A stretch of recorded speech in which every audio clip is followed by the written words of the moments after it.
Presbítero Jefté. Tu iria cantar, não iria? A paz do Senhor a todos, amém?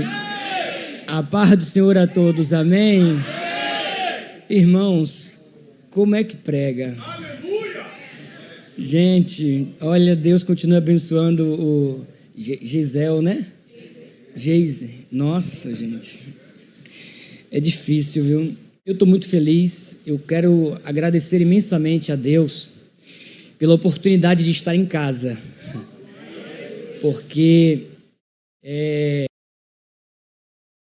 eu falo isso lá em casa, direto com Flaviane, independente de onde eu esteja, aqui é minha casa. Não tem para onde fugir. O meu coração sente uma alegria enorme quando eu estou aqui.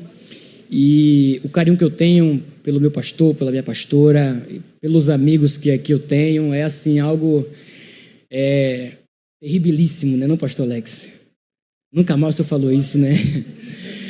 Eu agradeço a todos o carinho que eu já recebi aqui, praticamente de todos. Deus continue abençoando vocês. Que venha mais anos para esta igreja. Quero aqui deixar as felicitações minha e da minha casa, né, a Flaviane e o Arthur. Deus continue abençoando vocês e mandar também um beijo para eles que estão em casa. E eu já estou fazendo uma caravana para novembro, eu estou aqui de novo. Eu falei, pastor David, eu só saio daqui já com a passagem comprada para novembro.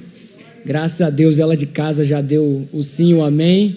Então, em novembro estaremos aqui de novo, em nome de Jesus.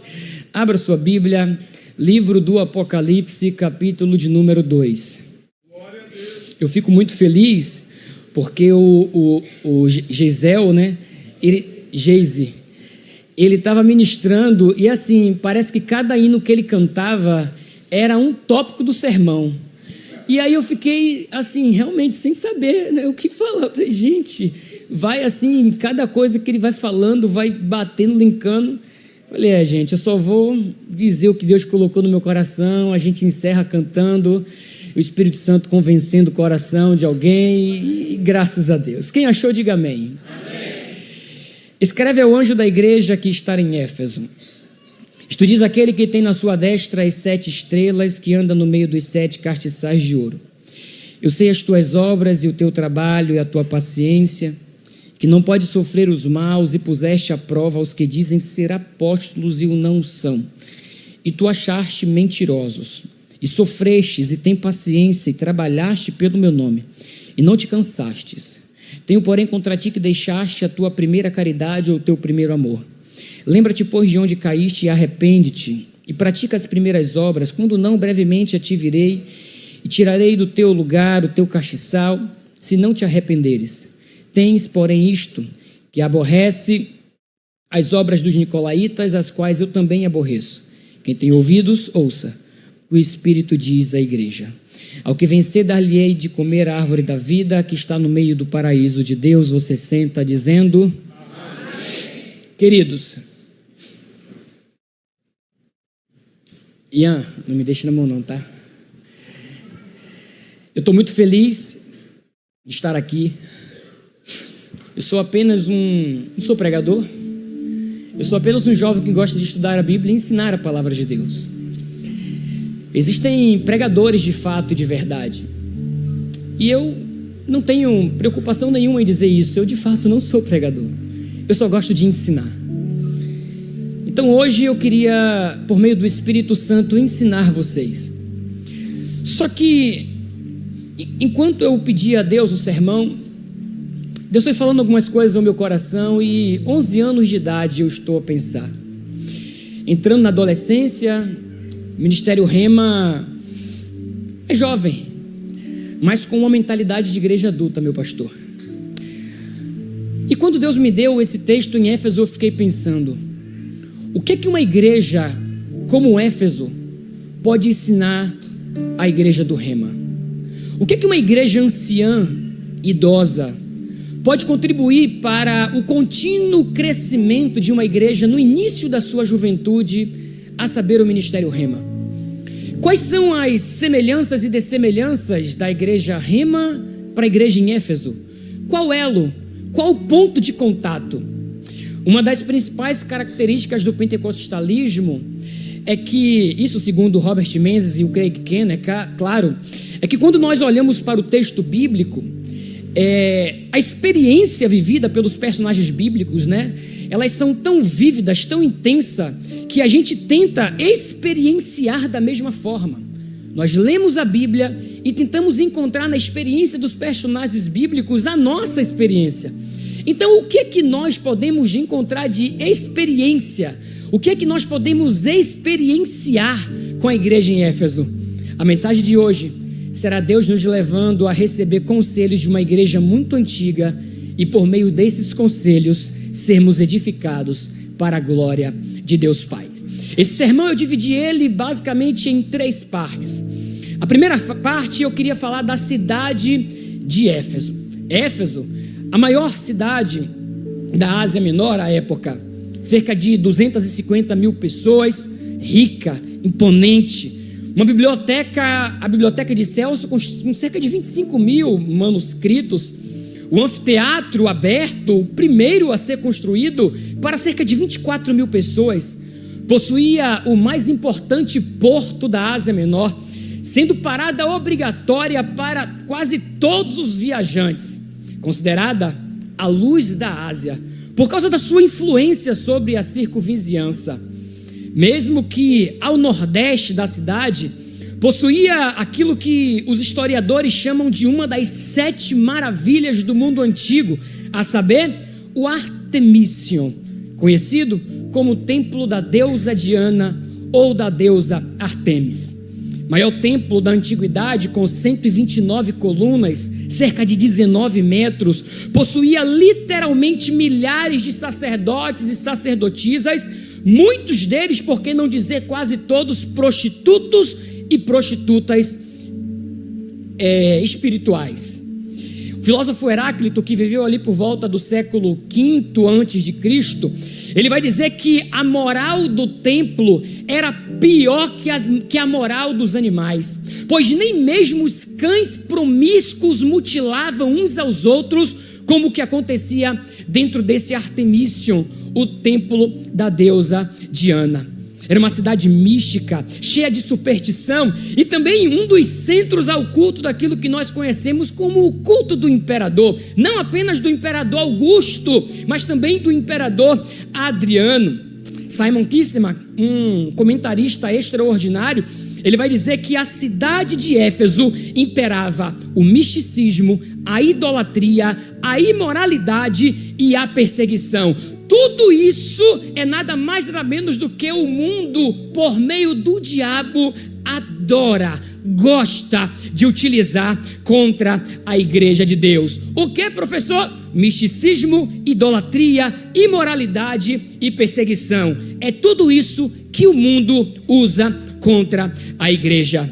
Naquela cidade, como hoje, o diabo ele tinha basicamente 2 táticas contra a igreja. Primeiro, sedução. Segundo, perseguição. E qual era a dinâmica da cidade de Éfeso para com a igreja de Éfeso? Primeiro eu te seduzo, e depois, caso você não atenda a minha sedução, eu te persigo. Tento te seduzir. Se eu não conquistar você, eu então te persigo. Saindo da primeira parte, a gente entra na segunda parte do sermão, e quem me ouve, diga amém. Parece que eu estou numa sala de aula. E aqui eu me sinto mais à vontade. Quinta-feira. Saindo da primeira parte, então, do sermão, nós entramos na segunda. Primeiro você já entendeu como é que está configurado a cidade de Éfeso. Agora vamos entender um pouco como é que se dá a igreja em Éfeso, porque você percebe que eu construí para você um cenário bem caótico da cidade de Éfeso, a cidade muito misticista, ocultista, por que não dizer assim? E essa situação caótica de Éfeso me lembra um texto de Mateus 4,16, quando Jesus, citando o profeta Isaías, ele vai dizer o seguinte: o povo que vivia nas trevas viu uma grande luz, sobre os que viviam na terra da sombra da morte raiou uma luz. Por que você está falando isso, ô pregador? Porque vocês entenderam como é que estava a situação da cidade de Éfeso? Uma situação sombria, caótica, um abismo. Era uma cidade entenebrecida por conta das suas práticas idólatras. Era prostituição, era orgia, era de fato e de verdade uma terra, da sombra da morte. Mas para essa terra veio a luz, porque isso é bíblico. Romanos capítulo de número 5, versículo de número 2, Paulo vai escrever aos romanos dizendo: onde abundou o pecado,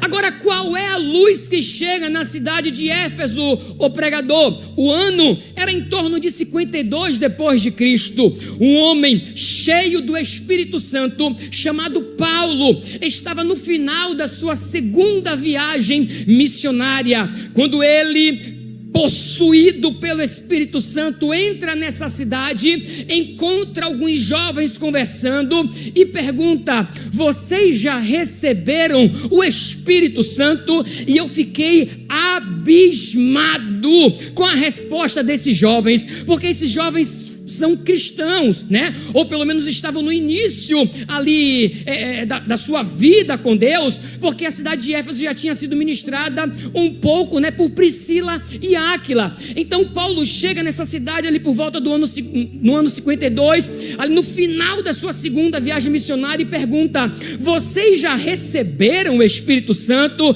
E eles respondem: pastor Alex, nós nem ainda ouvimos que haja Espírito Santo.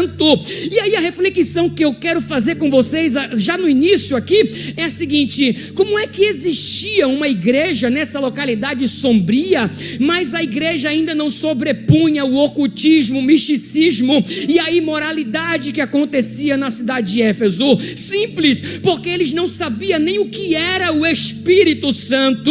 Nós sabemos que já existia um protótipo de igreja ali, mas a igreja ela só ganha espaço em qualquer realidade se ela tiver o Espírito Santo de Deus.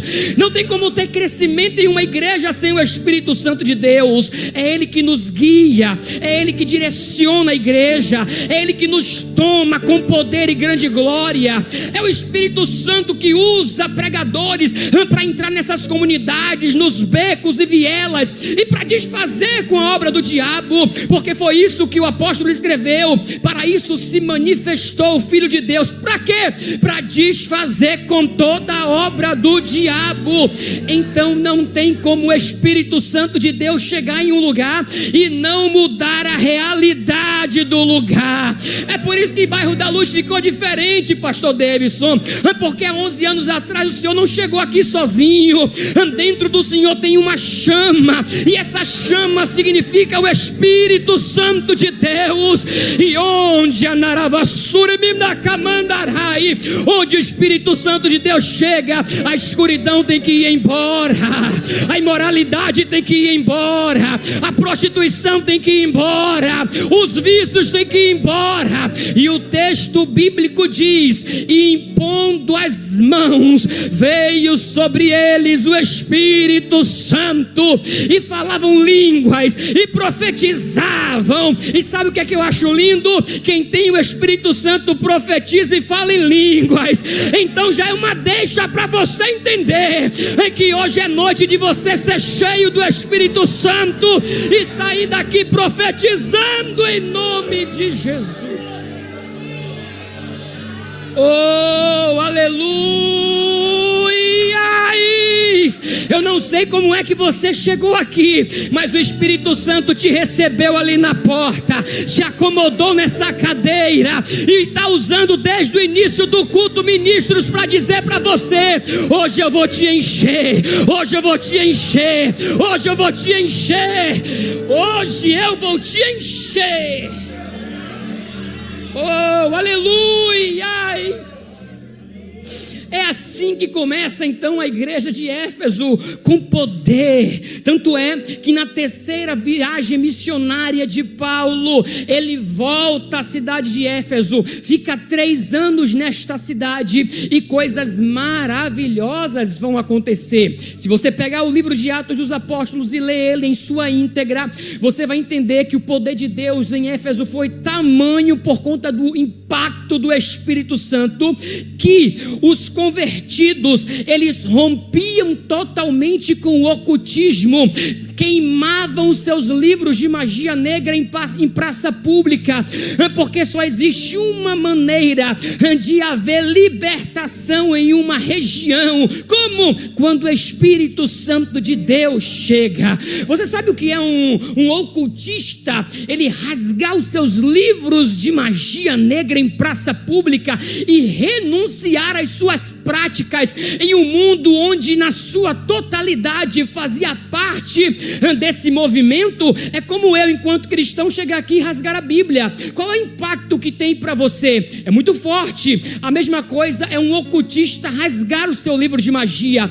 Então o reino de Deus começou a avançar na cidade de Éfeso. Saímos então do primeiro momento na igreja de Éfeso e vamos para o segundo momento. Por quê? Algum tempo depois, Paulo está preso em uma casa domiciliar em Roma, quando ele fica sabendo que em Éfeso está acontecendo alguns problemas de desunião. Já se passou aí alguns anos, não sabemos ao certo se 4 ou 5 anos, mas o certo é que Paulo, ele vai escrever uma carta para os Efésios, e a gente tem a tão conhecida carta aos Efésios. Ele escreve, e nessa carta ele vai orientar os Efésios quanto não se embriagar com vinho que a contenda, que está diretamente ligada ao culto do deus Baco, da onde vem aquela palavrinha não muito agradável, né, tal do bacanal, que a ideia de prostituição vem do deus Baco. Então a igreja aos Efésios estava começando a ter algum ponto de contato com essas práticas litúrgicas e morais. Então Paulo escreve a carta aos Efésios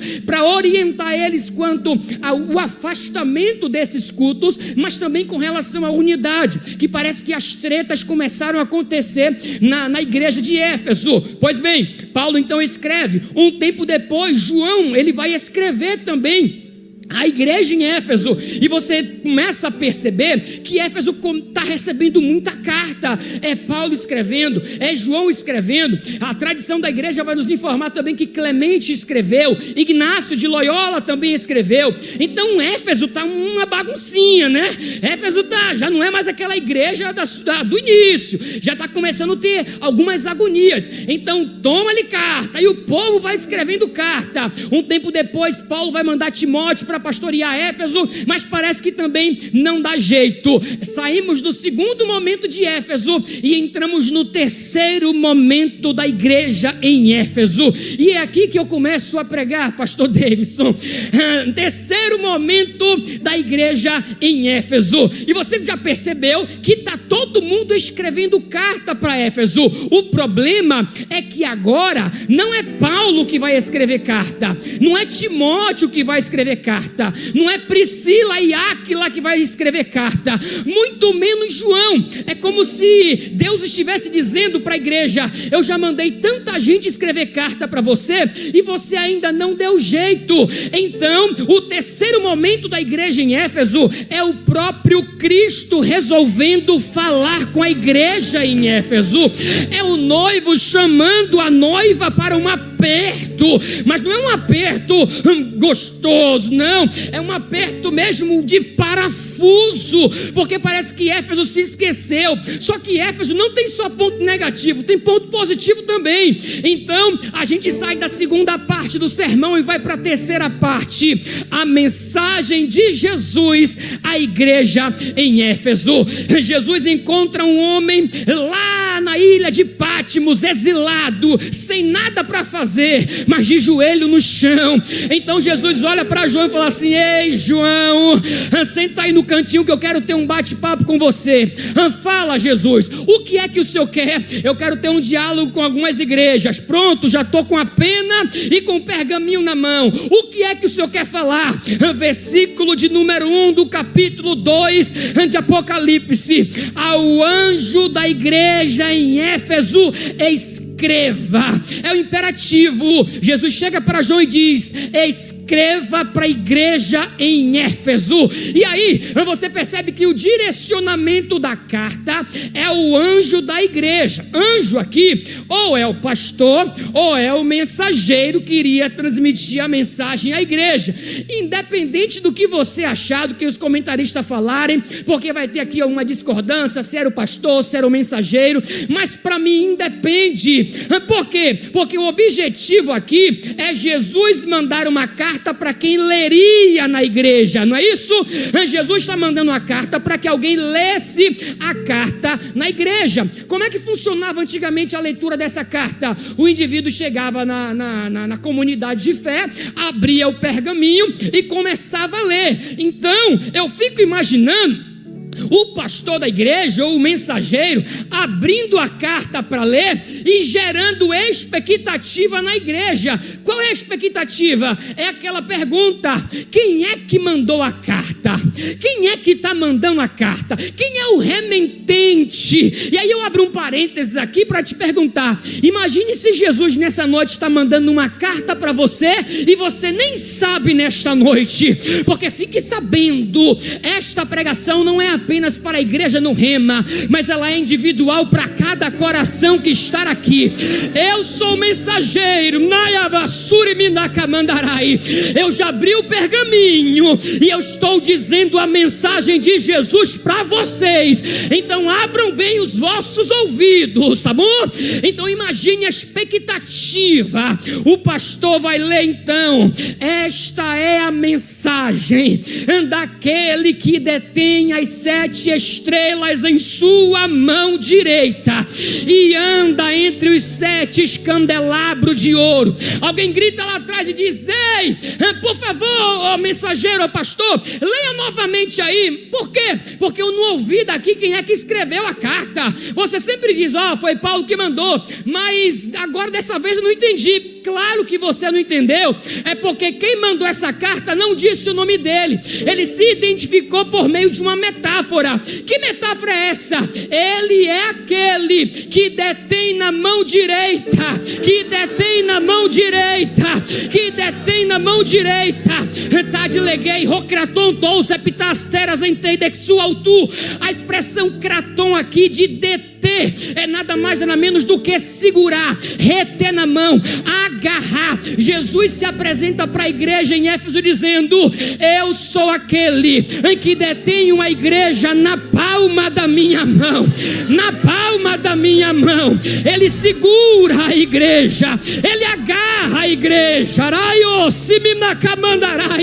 Claramente Jesus está se apresentando tendo controle soberano sobre a igreja. Então Jesus está se apresentando para a igreja em Éfeso dizendo: quem está escrevendo a carta é aquele que tem a igreja na palma da mão. O controle da igreja não está nas mãos do STF, não está nas mãos do Senado, não está nas mãos da Câmara dos Deputados. O controle da igreja está na mão de Jesus.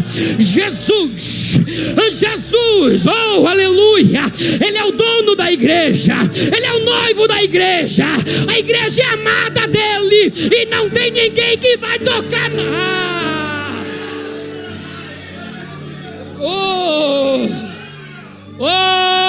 aleluia. Tanto é que em João capítulo de número 10, versículo 27 e 28, Jesus vai dizer: as minhas ovelhas ouvem a minha voz e eu as conheço e elas me seguem e eu dou a vida eterna a elas e nunca hão de perecer. E aí ele encerra dizendo: e ninguém as arrebatará da minha mão. Por quê? Porque Jesus, já Pedro disse, Mateus capítulo 16, versículo 18, se não me falha a memória, ou é o inverso: ei Pedro, tu és pedra, e sobre esta pedra eu vou edificar a minha igreja, e as portas do inferno não vão prevalecer. Por quê? Porque a igreja é dele, a igreja é dele, a igreja é dele, o remo é dele, o pastor é dele, você é dele. Jesus. tudo dele. Esse é o primeiro ponto. Ele detém a igreja na mão. E o segundo ponto, ele anda no meio da igreja. Ai, dava para pregar 2 dias só nisso aqui. Por quê? Porque a igreja que Jesus não caminha no meio já deixou de ser igreja há muito tempo.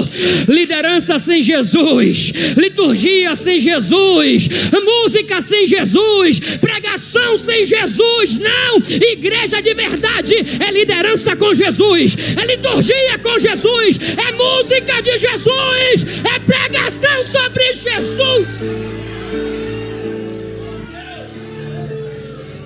Muitos estão tentando viver um evangelho sem ter Jesus no meio, mas se ele não estiver no meio, não é igreja, não é cristianismo, não é obra de Deus. Ele tem que estar no meio, porque dele, por ele, para ele são todas as coisas eternamente. Eita, glória, glória, glória. Quem está comigo, diga amém. Versículo de número 2: conheço as tuas obras. O mensageiro continua lendo a carta de Jesus à igreja e diz: eu conheço as suas obras. O termo conhecer aqui é o verbo oidar, que não é conhecimento na realidade, é mais de enxergar, é de ver. O verbo é ver, é por isso que dá essa ideia de conhecer, porque quem vê tem um conhecimento, e o conhecimento de Jesus é um conhecimento pleno. Então a ideia de conhecer as suas obras é que ele está vendo aquilo que você está fazendo. Agora eu fiquei pensando, eu escrevi aqui, ó. Imagina o baque que eles tomaram quando eles ouviram isso. Você consegue ter a noção de como é constrangedor, e aqui é para constranger mesmo. Você consegue ter a noção de como é constrangedor saber que Jesus conhece as suas obras?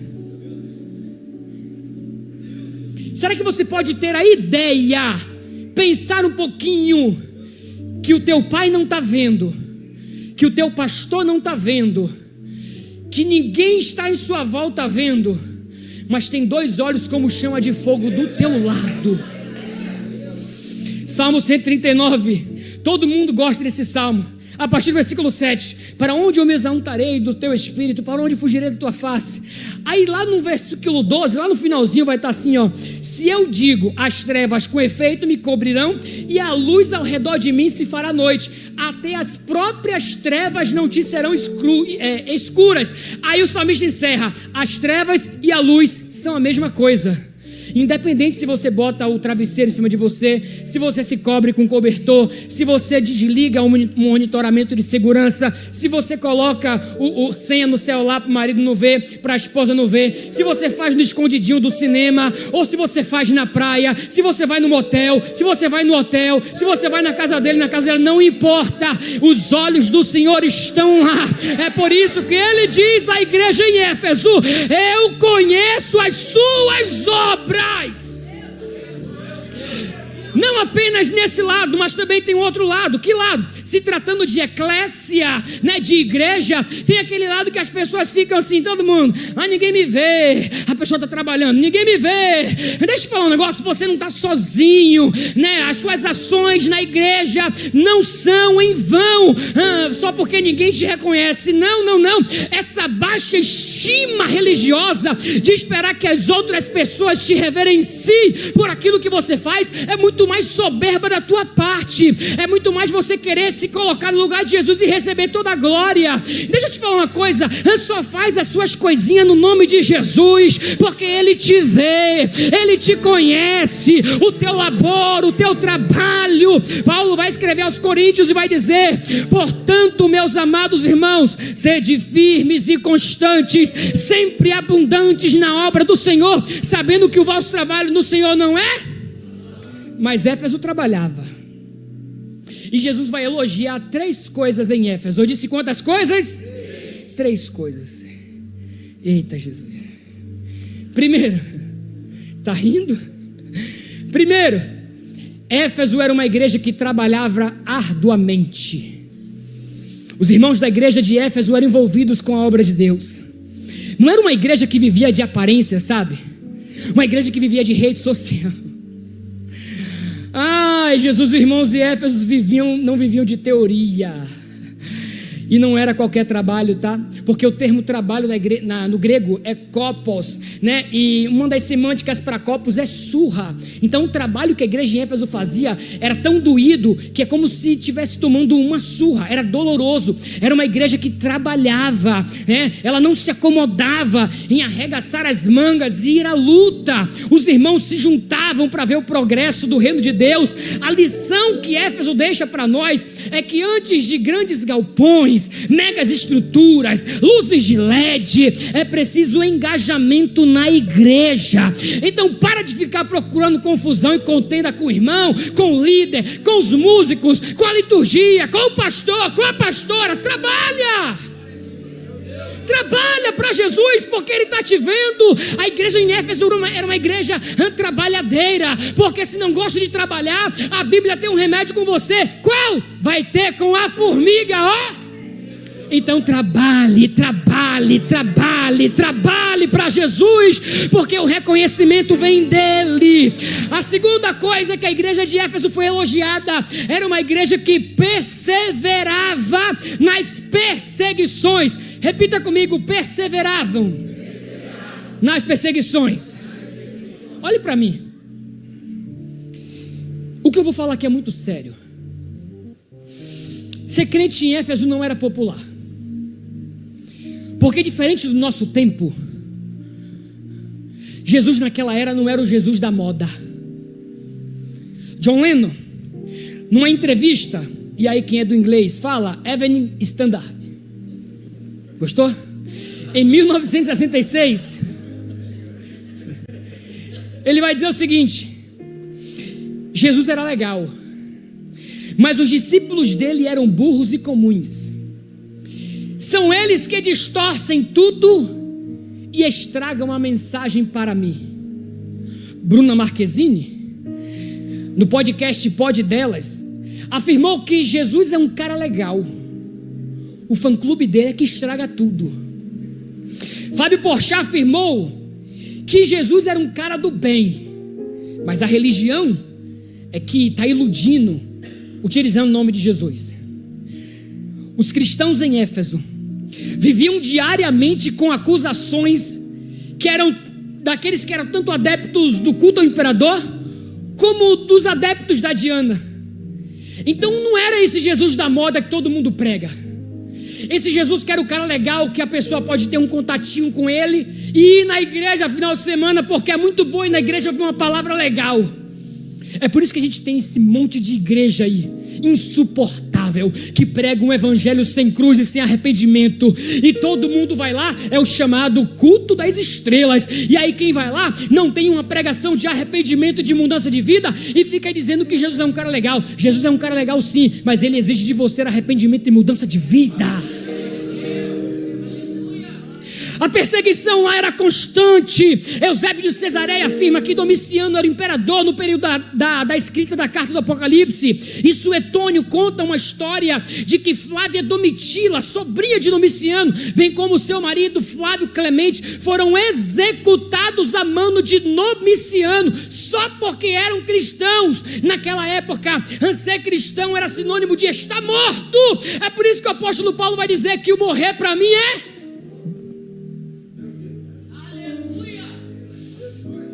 Não era essa modinha que a gente vê aí, não havia espaço para modinha gospel. Jesus não era esse cara legal que estão dizendo por aí. Os adeptos de Jesus não viviam engajados no mantra: venha para Jesus que a sua vida vai melhorar. Ali quem se dispunha a ser cristão vivia diariamente sobre ameaça de morte, mas em todos os momentos os cristãos em Éfeso se mantinham perseverantes. A pregação de Jesus não consiste numa vida sem dor, numa vida sem luta, numa vida sem sacrifício, sem dificuldade. Nas palavras de Jesus ele disse: quem quiser vir após mim, negue-se a si mesmo, tome a sua cruz e siga-me. O evangelho é cruz, é carregar o peso, é sofrer por aquele que entregou a sua vida por nós. Éfeso está nos ensinando que esse pseudo evangelho que estão sendo pregado por aí, da vida feliz e sem problema, é mentira. Ei, deixa eu gritar para você ouvir: estão te enganando. A nossa vida tem sofrimento, a vida tem renúncia, a nossa vida tem dificuldade, e isso tudo faz parte do script. Por quê? Porque Jesus não nos iludiu. Ele vai dizer em João 16: eu vou dizer algumas coisas aqui para você ter paz. O que é, Jesus? Nesse mundo você vão ter aflições, contudo tenha bom ânimo, porque eu venci o mundo. Essa dificuldade não é para sempre, essa luta não é para sempre. Tenha paz no seu coração. Não importa como a história começou, o que importa é como ela vai terminar no casamento da noiva com o noivo naquele grande dia. Essa é a nossa esperança. Terceiro ponto, e eu estou correndo. Quem está gostando, diga amém. Então não está legal, era para não estar gostando.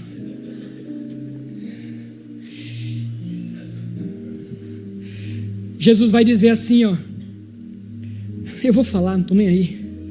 E que não pode sofrer os maus, e puseste à prova os que dizem ser apóstolos e não são, e tu o achaste mentirosos.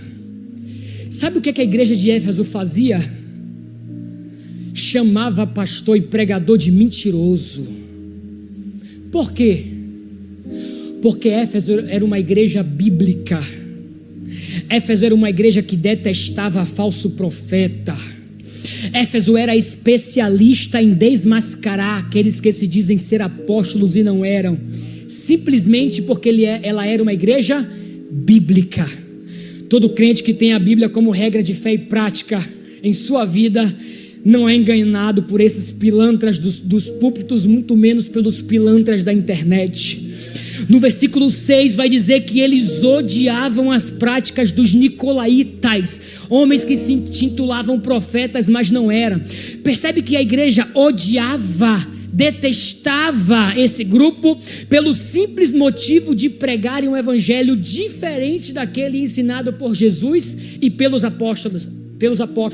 Eles odiavam. É por isso que eles colocavam contra a parede. 1 João 4:1, João vai dizer: amados, não creiais em todo o espírito, mas provai se o espírito são de Deus, porque já muitos falsos profetas que se têm se levantado no mundo, principalmente na rede social.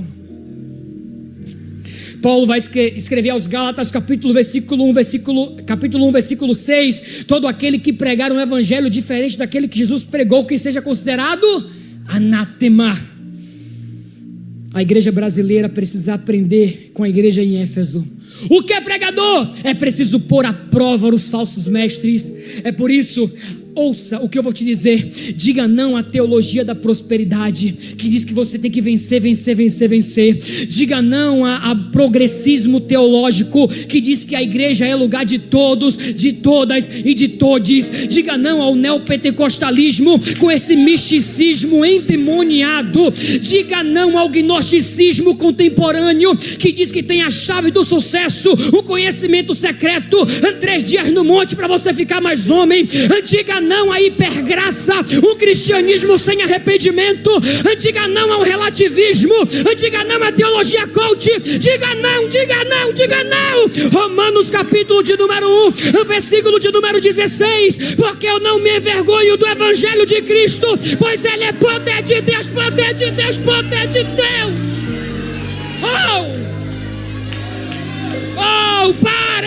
Para de ficar acreditando nessas teologias mentirosas. Não é possível que a gente vai ficar se desgastando aqui nesse púlpito para um monte de gente ficar dando ouvido a essas balelas. Leia a Bíblia, vai para o seminário de teologia.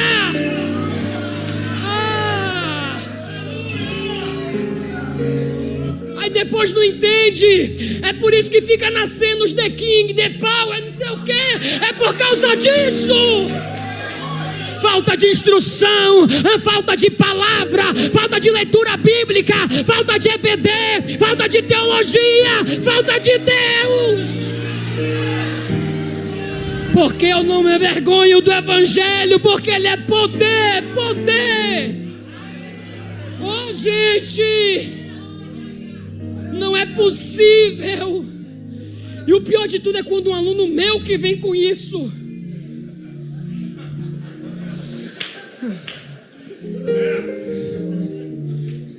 Eu lembro, meu tempo já foi. Eu lembro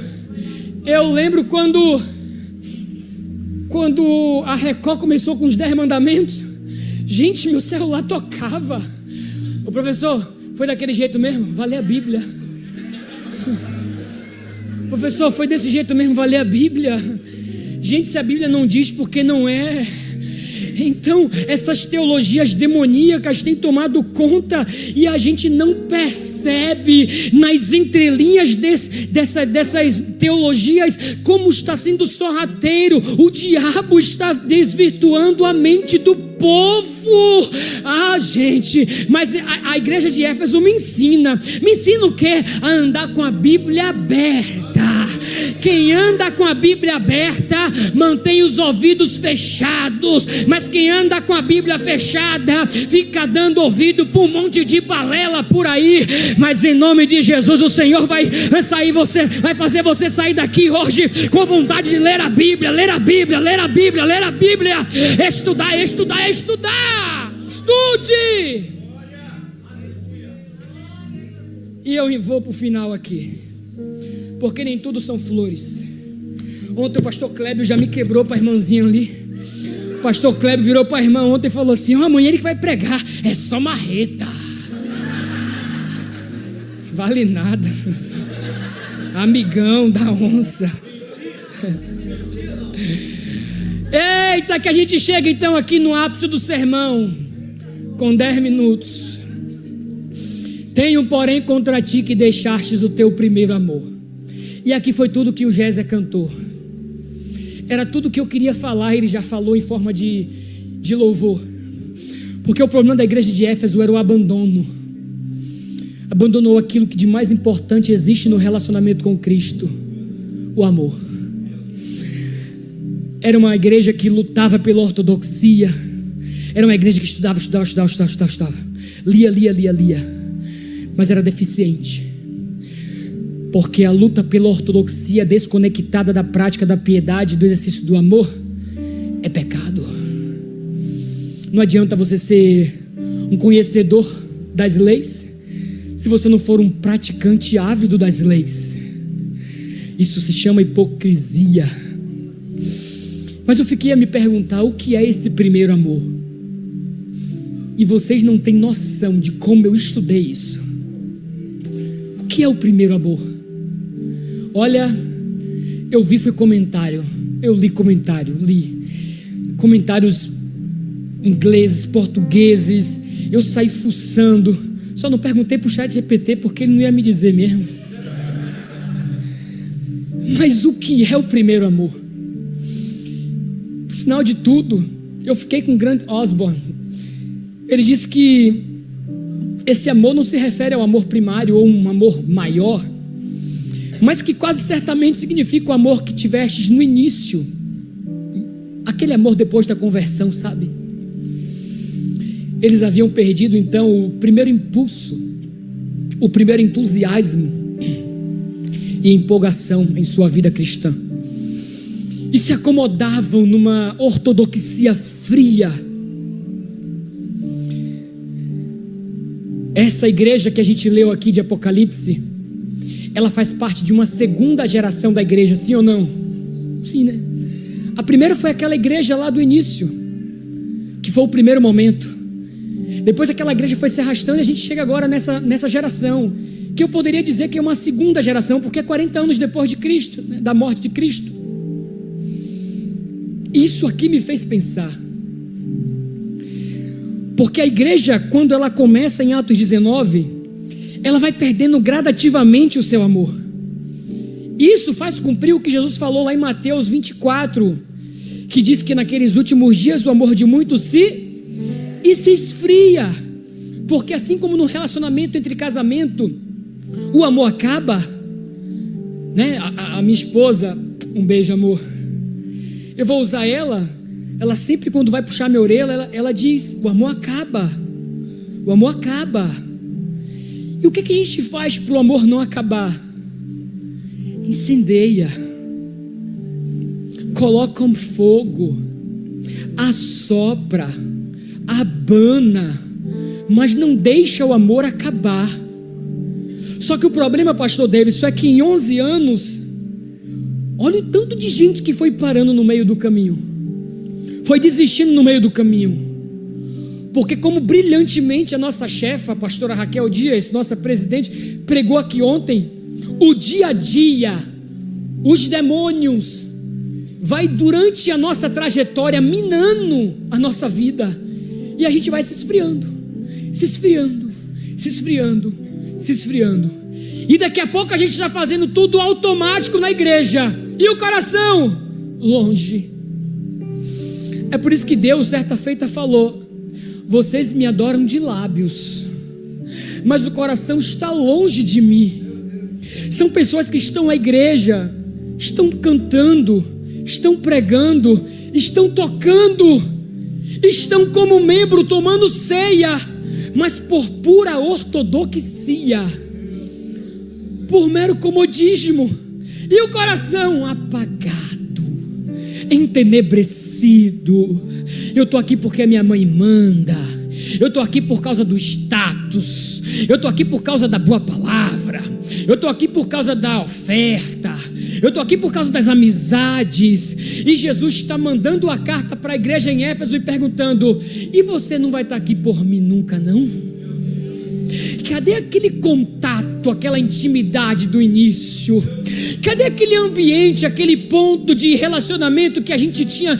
Cadê aquele entusiasmo, aquela volição por estar o tempo todo dizendo: eu vou orar, eu vou orar, eu vou orar? E aqui Éfeso me ensina mais uma vez. Ensina o quê? Que o tempo traz consigo dificuldades e problemas que nos impulsionam a perder a chama que ardeu lá no início. Éfeso está gritando hoje aos nossos ouvidos e dizendo: atenção, Rema, não deixe o tempo apagar a chama, não permita o Rema a ser influenciado pelo mundo e pelos dilemas da vida. E o que é que Rema precisa fazer para que essa chama nunca apague? Ponha lenha no altar, acendam novamente essa chama, reúnam-se novamente para orar, mergulhem novamente na leitura e aplicação da palavra, volte novamente a jejuar, amem mais uns aos outros. Ei, Rema, reacendam novamente a chama, porque Levíticos capítulo de número 6, versículo de número 13, o fogo arderá continuamente sobre o altar e não se apagará. Quem quer ter o seu coração incendiado do poder de Deus, dá um glória a Jesus, dá um salto dessa cadeira, fica de pé no nome de Jesus.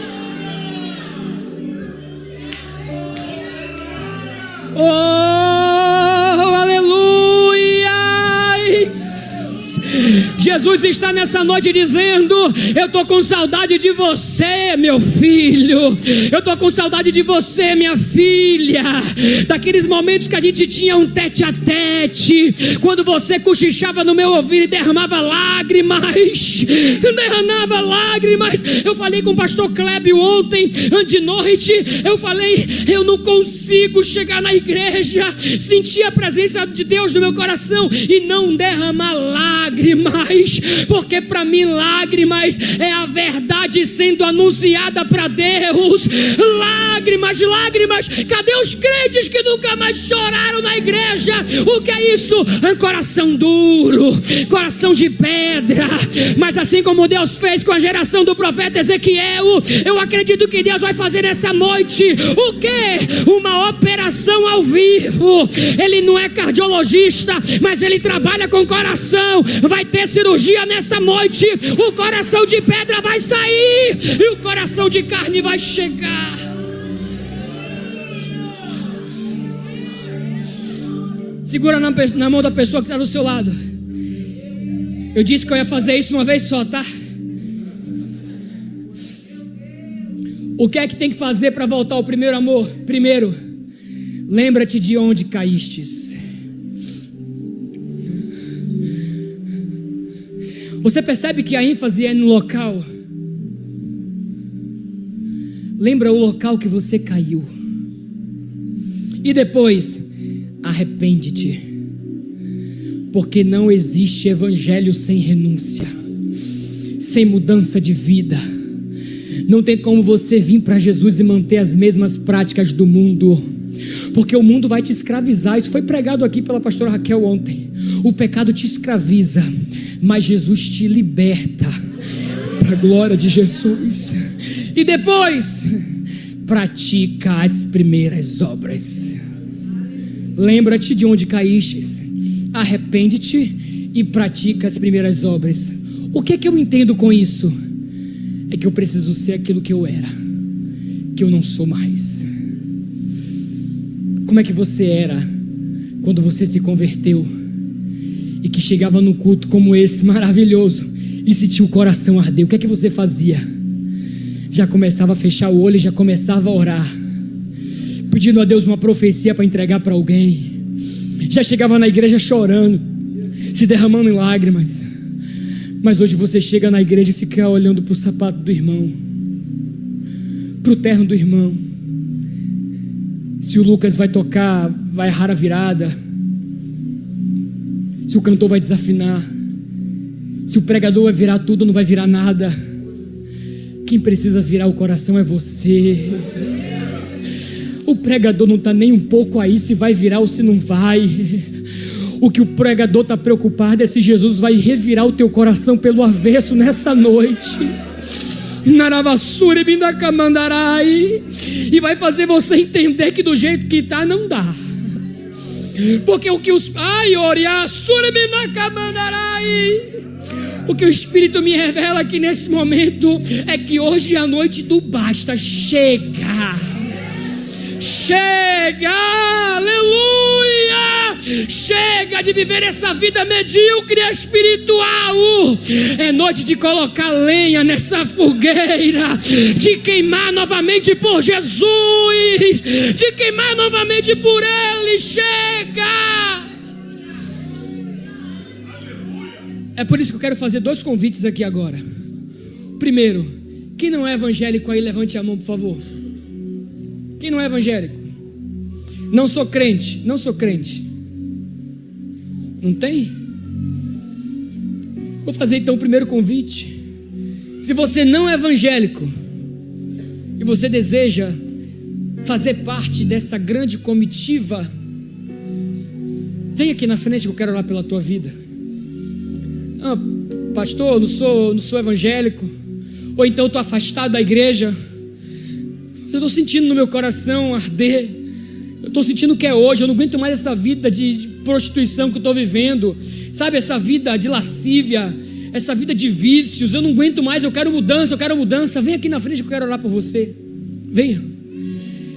Quero mudança de vida. Pronto, hoje é seu dia. Se tiver. Esse é o primeiro convite. O segundo convite é para aqueles que são cristãos, mas foram tocados pela palavra hoje, realmente estão precisando de colocar mais lenha nessa fogueira. Vem aqui na frente também que eu quero orar por você. Gisele, canta aqui, por favor.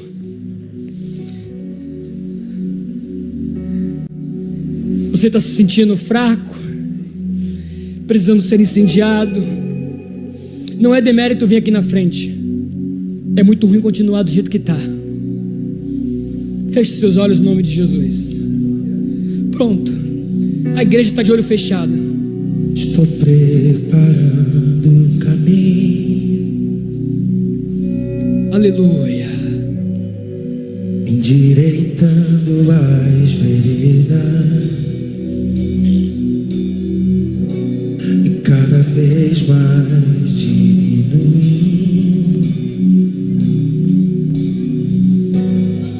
porque importa que ele crê.